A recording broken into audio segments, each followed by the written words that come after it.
Nah ini, Jimin memberikan beberapa lembar uang pada YN sebelum jam istirahat makan siang berakhir.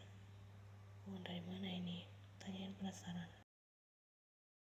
Uang kembalianmu, aku sudah menjual cincin milikmu kemarin malam, balas Jimin. Hanya laku segini, ia terkejut melihat lembaran uang yang tak seberapa di tangannya.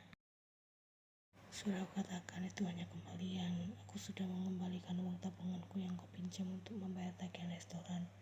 Aku juga sudah menggunakan uangnya untuk membayar kaya sewamu selama 6 bulan ke depan. Sebagian masih aku simpan untuk membeli peralatan mandi serta handuk sekalian untukmu.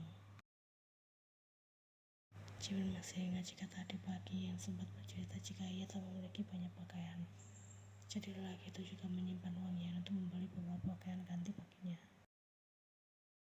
Ini semua karena si tua itu. Dia bilang aku tak perlu membawa banyak barang karena semuanya sudah tersedia secara lengkap di sini. Kemudian merasa tertipu. Aku pikir akan mendapatkan tempat tinggal apartemen mewah dengan fasilitas memadai, tapi ternyata aku berada di sini hanya untuk dibuang. Lanjutnya merasa sedih. Jadi benar Tuan Jung Esung itu kakek kandungmu? Tanya Jimin masih saja merasa ragu. Tentu saja dia Jung Esung dan aku Jung Yen. Maka kami sama, balas Yen. Banyak dari pegawai yang memiliki marga Jung juga di sini, tapi mereka tidak ada yang pernah mengaku sebagai cucu dari Jung Esung. Ia menatap Jimin dengan pandangan malas. Ia tersenyum, aku saja, menurutku pasti akan berusaha jika terus memaksakan diri menangkap ujianmu. Sudah lelah Yen menjelaskan siapa dirinya. Aku percaya kau buktinya, kau punya cincin mahal dan memberikannya padaku secara cuma-cuma. Mulai sekarang aku akan memanggilmu Nona Jung sebagai bentuk penghormatan, balas Jimin. Baru kali ini kau memanggilku dengan benar dan sopan, Ratu Yen, asisten Pak. Sebenarnya handukmu yang aku pinjam tadi pagi tidak terjamin kebersihannya. Beginilah definisi dari orang tidak tahu diri, sudah untuk dipinjami tapi malah berani berkomentar yang tidak-tidak. Siapa suruh kamu bekerja secara paksa, balas Jimin tak mau kalah. Lantas aku harus bagaimana? Aku tak memiliki handuk. Kalau begitu jangan protes. Lihatlah kelakuanmu, kau sama sekali tak memiliki sopan santun pada atasan. Baru sebentar aku mau memujimu, tapi kau malah bertingkah keterlaluan lagi, adik Yen. Aku bukan asisten pribadimu. Jimin sudah habis kesabaran. Yen menghela nafas dalam-dalam demi menetralisir emosinya yang hampir meledak karena Pak Jimin baru saja mengumpatinya. Sudah tak sopan, hobi mengumpat pada majikan bola. Asisten pribadi zaman sekarang memang kebanyakan tak tahu diri. Aku lalu atas berdebat denganmu, jadi nanti sepulang dari bekerja kita akan pergi berbelanja kemana? Tanya Yen. Toko baju pinggir jalan. Aku tahu beberapa yang menjual baju masa kini, namun harganya masih terjang. Toko baju pinggir jalan, selalu Yen tanpa tak terima. Aku tidak mau. Aku akan pergi butik cabang yang menjadi langgananku selama berada di Seoul. Aku dengar letaknya tak jauh dari sini, jadi mari kita pergi ke sana saja. Putih kepalamu, memangnya aku punya uang. Kau kan pegang uangku, itu salah satu tugasmu sebagai asisten pribadiku. Meskipun begitu, kau harus berhemat. Kebutuhanmu masih banyak sekali yang belum terpenuhi. Jimin mencoba menasihati gadis itu. Yen bersaja keras, aku allergi terhadap barang-barang murah. Masa bodoh dengan sifat sombongmu itu, balas Jimin. Sudah lelah. Minju ya, sampai Yen ketika panggilan ponselnya sudah terhubung dengan seseorang di sana. Ya Yena, ada apa? Kau tahu di mana Lee Changmin? Apa kau pernah bertemu dengannya akhir-akhir ini? Aku sudah mencoba untuk menghubunginya berulang kali, namun tak pernah aktif. Aku tidak tahu. Bisakah kau membantuku untuk mencari tahu? Aku khawatir Jamin mengalami kesulitan karena ancaman dari kakekku. Kemudian ia merasa Jamin terpaksa menjauhinya karena ancaman dari Hesung. Akan aku usahakan. Senyumlah yang segera terungkap di sana. Terima kasih Minju ya. Kau memang sahabat terbaikku. Maaf sebenarnya, aku sedang sibuk sekarang. Bisakah pembicaraan ini kita lanjutkan lain kali saja? Oh tentu, maafkan aku sudah mengganggu waktumu. Parsen merasa tak enak hati dan sekarang memutuskan sambungan ponsel mereka.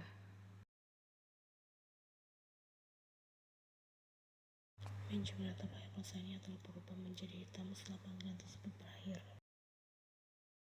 Seseorang kemudian meraih tangan Minju hingga berhasil menarik perhatian gadis itu ke arah seorang laki-laki yang mengajaknya ketemuan untuk makan malam romantis di sebuah restoran mewah yang terletak di gedung tertinggi di Seoul. Siapa yang menelponmu barusan? Tanya lelaki itu. Hanya seorang kenalan yang tidak penting sama sekali, balas Minju. Jangmina, apa kau tahu di mana keberadaan Yan saat ini? Tanya Minju. Aku tidak tahu, tapi yang pasti Kim Sok Jin yang bekerja sebagai asisten pribadi gadis itu bilang nama Yen sudah dicoret dari daftar kartu keluarga Jung. Dia pasti tengah menderita karena hidup miskin sekarang, balas Jangmin. Apa kau sudah tidak mencintainya lagi? Sejak awal aku tidak pernah mencintainya, Mijuya. Alasku pun mendekatinya, karena ia sangat bodoh dan mudah sekali dimanfaatkan. Jangmin mengambil gelas wainnya, kemudian sedikit menyesap cairan tersebut. Ketika aku mengatakan perusahaan keluargaku sedang mengalami kesulitan, ia akan segera mengirimkan sejumlah uang tanpa pikir panjang. Padahal perusahaan ayahku baik-baik saja meskipun hanya jalan di tempat. Uang cuma-cuma yang aku terima darinya lumayan bisa kita gunakan untuk pergi berkencan ke tempat mewah seperti ini, lanjut Jangmin. Kau benar, Michi tersenyum puas mendengarkan kalimat itu keluar dengan lancar dari bibir Jangmin. Aku hanya mencintaimu, Mijuya. Sebelum mulai bekerja, Taehyung mengumpulkan para pekerja untuk briefing pagi dan membagi mereka di beberapa spot yang dibutuhkan. Ian sendiri mendapatkan tugas berjaga di area depan sebagai petugas pemasang gelang masuk bagi para pengunjung. Tidak perlu pakai kostum sapi, kau sudah mirip seperti sapi para Jimin, ajak Ian dengan tawa puas. Jimin hampir bisa menilik sebal ke arah Yen. Kau mau coba merasakan sensasi kostum kepala sapi di merati kepalamu ya, ancamnya. Hanyalah kau Jung Yen. Baru kali ini Jimin kenal dengan seseorang yang bisa membuat emosinya gampang naik. Bersenang dengan orang muda Jung yang terhormat. Jika awalnya Yan menganggap pekerjaannya cukup mudah, namun ternyata itu tidak semudah yang ia bayangkan. Pengunjung begitu padat merayap dan terus saja bertentangan tanpa henti, hingga membuat Yan merasa kewalahan. Apalagi jika ada pengunjung yang membawa anak kecil yang kemudian menangis dengan suara legikan keras. Kepala Yan secara mendadak terserang migrain. Mereka mendapatkan jam istirahat secara bergiliran. Yan baru bisa menghela nafas lega saja menunjukkan pukul 12 siang. Yan menoleh dan menemukan Jimin tengah berlari kecil menghampirinya. Kadang Najung, kadang Jung-Yen, kadang juga. Semua panggilan tersebut tergantung mood dari seorang Pak Jimin yang gampang berubah-ubah, mirip seperti seorang wanita ketika sedang datang bulan. Istirahat juga asisten Park, tanya Yen. Iya, bagaimana pekerjaan hari ini? Jimin balas bertanya. Sangat melelahkan, pengunjung terus saja berdatangan dan mereka berisik minta ampun. Seharusnya aku merasa senang, itu artinya bisnis kakekmu banyak diminati orang. Ya terserah kau saja, kau sendiri bagaimana? Apa menyenangkan berat sapi? Tentu saja tidak, Ian hanya sekedar basa-basi bertanya seperti itu. Secara mengejutkan, Jimin justru mengangguk dengan bibir tersenyum. Aku banyak bertemu dengan anak kecil yang lucu-lucu dan kami berfoto bersama. Tingkah dan tatapan polos mereka sangat menggemaskan. Kumpulan makhluk pecicilan itu, Mam Yen. Satu-satunya bocah yang bisa Yen terima hanya Rayorong. Yang lain, Yen tak bisa jamin. Asisten Park, apa itu Kim Taehyung? Tanya Yen ketika mereka bajingan beriringan menuju kantin untuk makan siang. Mana? Tanya Jimin. Yang baru saja masuk ke ruangan di sana. Sebenarnya iya. Kalau begitu kau pergi ke kantin duluan saja. Aku memiliki sesuatu yang harus aku tanyakan pada Kim Taehyung. Kata Ian yang kemudian pergi meninggalkan Jimin begitu saja. Pukul berapa kakekku akan datang kemari? Taehyung menatap datar Ian yang baru saja bersuara. Gadis itu langsung menyerobot masuk ke dalam ruangan tanpa perlu mengetuk pintunya terlebih dahulu. Tidak ada urusannya denganmu, balas Taehyung cuek. Tentu saja ada, aku adalah cucu kandung Jung Hae-sung. Aku punya hak untuk bicara empat mata dengan kakekku. Siapkan ruangan yang nyaman bagi kami untuk bicara. Keluar dari sini dan kembalilah bekerja, perintah Taehyung sengaja mengabaikan permintaan Yan barusan. Aku tidak akan keluar sebelum kau menutup perintahku. Bahas yang tak mau kalah. Jadi kau tidak bersedia keluar dari ruangan ini dengan sukarela? Taehyung sudah berdiri dari kursinya dan berjalan menghampirinya di sana, saling berhadapan dengan posisi yang bahkan ini terlalu dekat. Jawabnya dengan sedikit tergagap. Bagaimana bisa wajahnya sempurna ini hanya berjarak sejengkal darinya? Bahkan jika dilihat semakin dekat, semakin terlihat sempurna saja, dan yang pastinya tanpa celah. Kalau begitu aku yang akan keluar dari sini, ucap Taehyung yang kemudian dengan gerakan cepat membuka pintu dan keluar dari sana. Hei Kim Taehyung, panggilan laki-laki tadi dibedulkan oleh lelaki tersebut.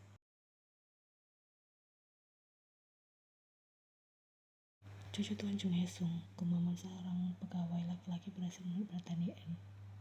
Siapa? Teman yang lain ikut menyauti. Han Jung Yeol. Si berandal itu, tidak mungkin dia cucu dari Tuan Jung Hae-sung. Bukan, aku cuma bercanda. Sampai saat ini tidak ada yang tahu dengan pasti cucu Tuan Jung Hae-sung adalah seorang laki-laki atau perempuan. Kumpulan pekerja laki-laki itu masih asik membahas hal tersebut. Apa dia ditugaskan kemarin untuk mengawasi kita secara diam-diam? Jika benar seperti itu, aku merasa sangat tidak nyaman. Aku juga merasakan hal yang sama. Dia menyamar menjadi salah satu di antara kita kemudian melapor jika kita tidak bekerja dengan baik. Aku rasa itu terlalu berlebihan. Menurutku, dia datang kemari hanya untuk belajar secara langsung mengenai bisnis kakeknya. Dan aku tebak itu adalah dia. Lelaki itu menuju seorang gadis cantik yang tengah makan bersama teman-temannya. Julia Choi, benar. Bagaimana bisa kau yakin jika Julia adalah cucu Tuan Jung Hae-sung? Aku pernah beberapa kali memergoki Julia tengah menyapa dan mengobrol dengan Tuan Jung Hae-sung. Dia kelihatan tidak merasa gugup sama sekali. Jelasnya tak dengan masuk akal. Tapi mereka berbeda. Itu hanya samaran. Kalian tahu, dia ingin berbaur dan tidak ingin diperlakukan secara istimewa. Jimin yang mendengar kalimat itu ingin sekali berteriak jika ia adalah korban dari cucu Jung Hae-sung. Berbaur, tidak ingin diperlakukan secara istimewa. Ngomong kosong. Setiap hari Jimin selalu merasa emosi menghadapi sifat sombong Jung Eun yang semakin menjadi-jadi. Itu bisa saja terjadi apalagi visual Julia benar-benar memukau. Dia sangat cantik, sudah bisa dipastikan Julia memang cucu dari Tuan Jung Hae-sung. Ian tanpa tertahan mendengar ocehan mereka yang semakin terdengar ngawur saja. Sudah baikkan saja, tidak Jimin. Tak ingin ambil masalah.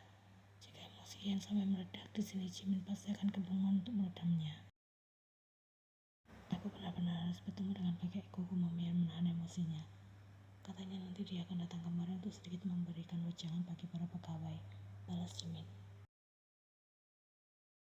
Benarkah? Jimin membalas dengan menganggukkan dan melanjutkan makan siangnya. Sementara nafsu makan Ian telah menguap entah kemana. Hai, dia adalah cucu kandung Tuan Jung Hae-sung. Teriak salah satu lelaki di sana. Entah sejak kapan mereka semua sudah berkumpul di dekat Julia. Apa tebakanku benar? Julia tidak menjawab dan hanya menunjukkan senyum manisnya. Tidak menjawab berarti ya, laki-laki gadis itu tidak bersuara. Hampir seluruh pegawai di sana saling berbisik satu sama lain, namun bukan mengenai hal buruk, melainkan mereka percaya dengan gosip tersebut dan memuji kecantikan sosok Julia. Sudah cukup kalian semua, seru Ian mengebrak meja kantin, kemudian berdiri dari tempatnya duduk. Perhatian para pegawai segera teralih pada Yen. Aku adalah cucu Jung Hae-sung yang sebenarnya. Namaku Jung Yen, bagaimana bisa kalian menganggap gadis itu sebagai cucu kakekku? Teriak Yen murka. Jimin ikut berdiri dan bisa melihat setiap pasang mata menetap tak suka ke arah Yen. Sebelumnya, maaf karena sudah membuat kekacauan di sini. Jung Yen tidak bicara serius, dia hanya bercanda, jadi abaikan saja ucapannya barusan. Asisten Pak, seru Yen marah ketika Jimin menyeretnya dengan paksa keluar dari area kantin.